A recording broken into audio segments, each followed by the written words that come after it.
أهلا بكم متابعي قناتنا. باش نحكيو في هذا الفيديو على المدربين اللي دربوا المنتخب التونسي عبر التاريخ، شكون كان فيهم الأسوأ وشكون كان فيهم الأحسن. باش نذكروا في هذا الفيديو 10 مدربين، 5 منهم كانوا الأفضل وخلاو بصمتهم في تاريخ المنتخب وكانوا السبب الرئيسي في أبرز إنجازاته، و5 آخرين كانوا من الأسوأ وتسببوا في برشا خيبات للكرة التونسية. 34 مدرب مروا على المنتخب التونسي منذ تكوينه بعد الاستقلال. باش نبداو بأكثر 5 مدربين ناجحين في تاريخ تونس. في فبراير 1975 تم تعيين واحد من أنجح المدربين في تاريخ المنتخب التونسي، عبد المجيد الشتالي، اللي كان مدرب النجم الساحلي ولاعب سابق للمنتخب. هذا المدرب حقق إنجازات كبيرة وأعاد تونس للواجهة بعد فترة تراجع وغياب كبيرة. تمكن من التأهل لكأس أفريقيا بعد غياب 13 سنة. كذلك تمكن من التأهل لأول مرة لكأس العالم 1978. هذا التأهل كان بمثابة التتويج بكأس أفريقيا، لأنه وقتها كان فريق وحيد يترشح لكأس العالم عن القارة، وأقصى فرق كالمغرب والجزائر ونيجيريا ومصر. بجيل تاريخي لتونس أبرزهم طارق دياب وحماد العكربي ومختار ذويب ونجيب غميض وعتوقة. يتمكن الشتالي من قيادة تونس للمركز الرابع في كأس أفريقيا بعد الخسارة من غانا البلد المضيف في نصف النهائي، وكذلك يحقق أول فوز أفريقي في كأس العالم في مباراة تاريخية ضد المكسيك 3-1، ويتعادل 0-0 مع حامل لقب ألمانيا. ورغم عدم التأهل كانت مشاركة تعتبر تاريخية لتونس، وبسببها زادوا عدد المنتخبات الأفريقية المشاركة إلى 2 في النسخة اللي بعدها. ثم مباشرة يقرر عبد المجيد الشتالي الاستقالة بعد 52 مباراة خاضهم مع تونس. من أفضل المدربين اللي مروا على تونس البولندي هنري كاسبرجاك، اللي تم تعيينه في 1994. هذا المدرب صاحب الخبرة الإفريقية، كذلك جاء في فترة أزمة يمر بها المنتخب التونسي وتمكن من إعادته لمستواه.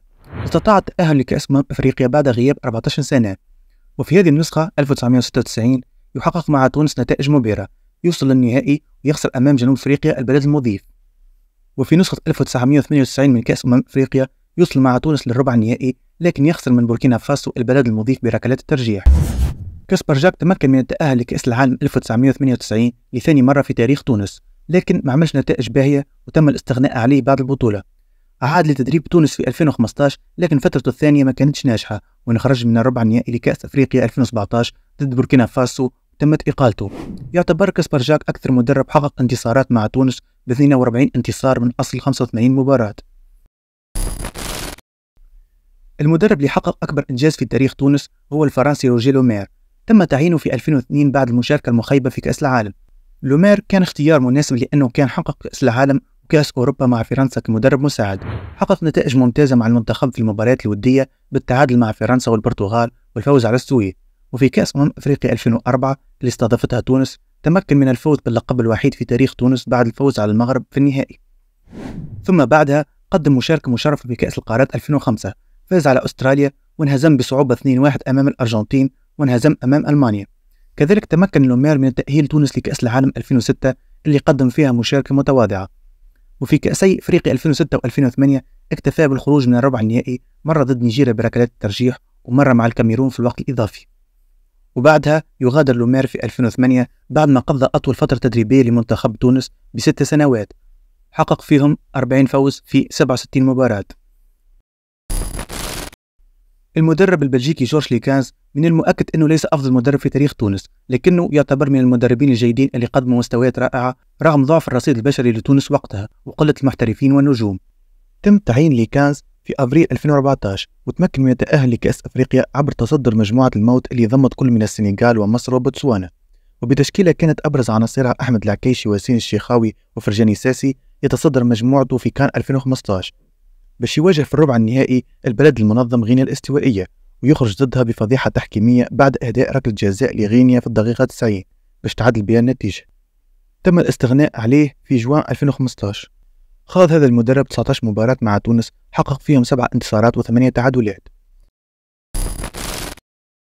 أخيرا من المدربين اللي نجحوا مع المنتخب التونسي أيضا نبيل معلول في فترته الثانية.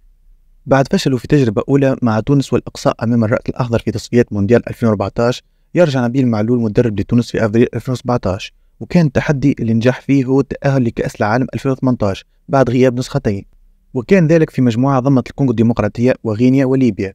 حقق معلول تعادل مثير 2-2 ضد الكونغو في ميدانها، هو اللي جلب الترشح. ثم في المباريات الودية التحضيرية لكأس العالم تونس تحقق نتائج مبهرة بالفوز على إيران وكوستاريكا والتعادل مع تركيا والبرتغال والهزيمة بصعوبة ضد إسبانيا بهدف وحيد.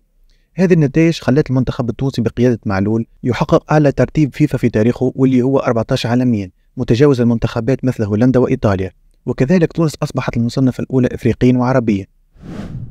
وفي كأس العالم 2018 كانت المشاركة متوسطة بالهزيمة ضد إنجلترا بهدف في آخر الدقائق، والهزيمة ضد بلجيكا واللي كانوا ثالث ورابع العالم في تلك النسخة، ثم تحقيق الفوز الثاني في كأس العالم ضد بنما 2-1. غادر نبيل معلول إثر نهاية المونديال بعد 13 لقاء خاضم مع تونس، حقق فيهم 6 انتصارات و4 تعادلات. توا باش نحكيو على أسوأ المدربين في تاريخ المنتخب التونسي، مدربين ما كانوش في المستوى وتسبوا في خيبات تونسية. نبداو حسب الترتيب الزمني.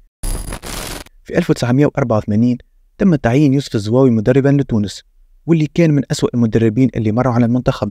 الزواوي فشل في التأهل لكأس أفريقيا 1986 بعد الأقصاء من ليبيا، وفشل في التأهل لكأس العالم 1986 بعد الهزيمة من الجزائر ب7 أهداف بين الذهاب والإياب.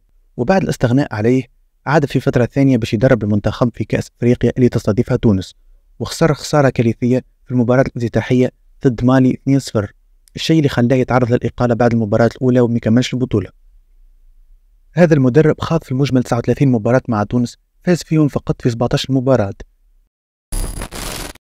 من أسوأ المدربين اللي تولوا تدريب تونس مختار تليلي، اللي تم تعيينه في 1988. تليلي فشل في التأهل لكأس أفريقيا 1990 بعد الهزيمة من السنغال ذهابا وإيابا 1-0 و3-0. تمت إقالته في 1998، وكان المدرب صاحب أقل نسبة فوز في تاريخ تونس، واللي كانت 22%، حيث فاز فقط في 3 مباريات من أصل 14 خاضم مع المنتخب. المدرب السيء اللي جاء بعده كان مراد محجوب، اللي تم تعيينه في 1990. هذا المدرب كان من أفشل المدربين لتونس، فشل في التأهل لكأس أفريقيا 1992، ثم فشل في التأهل لكأس العالم 1994. كذلك كانت نسبة الانتصارات اللي حققها ضعيفة جدا، وين حقق كان 8 انتصارات من 26 مباراة درب فيهم تونس.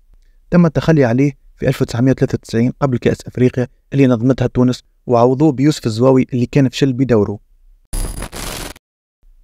وفي 2019 في خبر صادم للتوانسة تم تعيين منذر الكبير مدربا للمنتخب التونسي.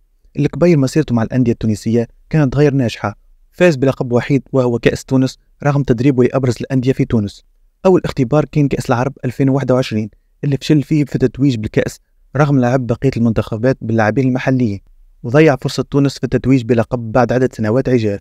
ثم في كأس أفريقيا 2021 يتأهل في المرتبة الثالثة في مجموعة متواضعة بعد انتصار وحيد على موريتانيا وفوز هزائم من مالي وغامبيا، وبعد يخسر في الربع النهائي ضد بوركينا فاسو اللي أصبحت عقدة لتونس. بعد هذه الهزيمة تمت إقالته. الكبير حقق 21 انتصار من 33 مباراة، لكن هذا الرقم مغالط لأنه أغلب انتصاراته كانت على منتخبات مستواها أقل من تونس مثل منتخب موريتانيا اللي فاز عليه 3 مرات، وخسر زاد 8 مباريات أغلبها ضد منتخبات متواضعة مثل سوريا وغامبيا.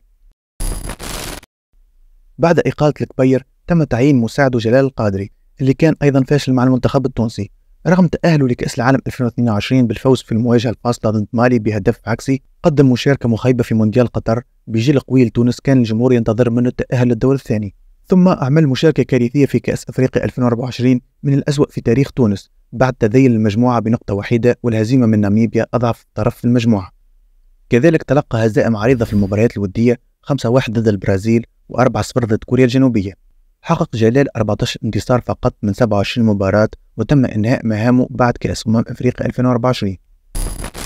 هذم كانوا أكثر 10 مدربين تركوا بصمة في تاريخ تونس سواء إيجابيا أو سلبيا. في انتظار تعيين مدرب جديد للمنتخب، نتمنى أنه يكون في المستوى وينسي الجمهور في الخيبات المتتالية للمنتخب منذ تحقيق الكأس الوحيدة في 2004. وصلنا لنهاية الفيديو. إذا عجبك المقطع ما تنساش تعمل لايك وتشترك في القناة باش يوصلوك فيديوهاتنا. سلام.